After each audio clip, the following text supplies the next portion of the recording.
Open Google. Tapos, search niyo yung fakegames.com.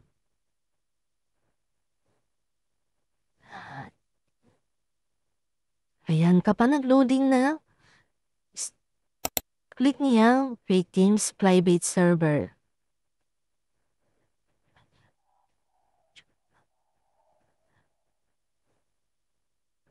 Tapos, translate lang natin guys. Kasi Indonesian yan. Tapos, click enter. Tapos, lagay niyo yung username tsaka password niyo guys.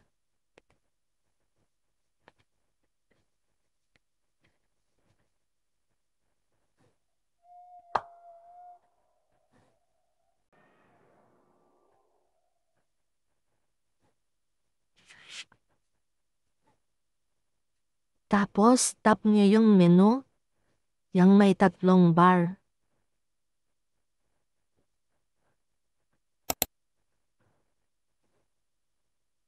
Tapos, scroll down, tap settings. Tapos, scroll down uli. Diyan guys, sa new nickname.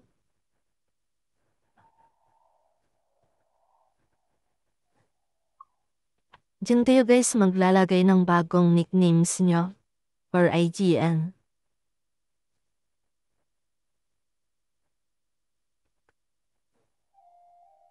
Yung mga simpleng symbols lang guys, pwedeng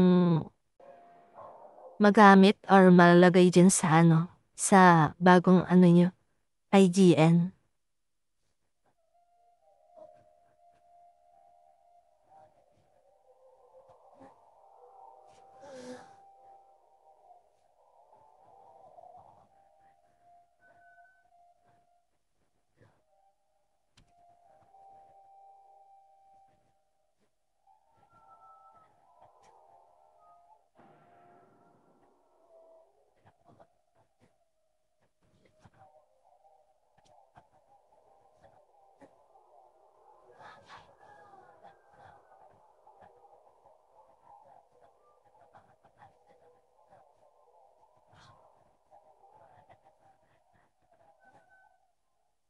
Yung mga cross, pwede yan malagay guys, tsaka yung maliit na TN.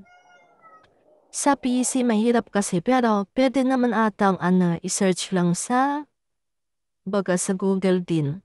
Copy paste lang. Mas maganda mag-edit sa mobile phones nyo guys kaysa sa PC. Try natin tong Batman.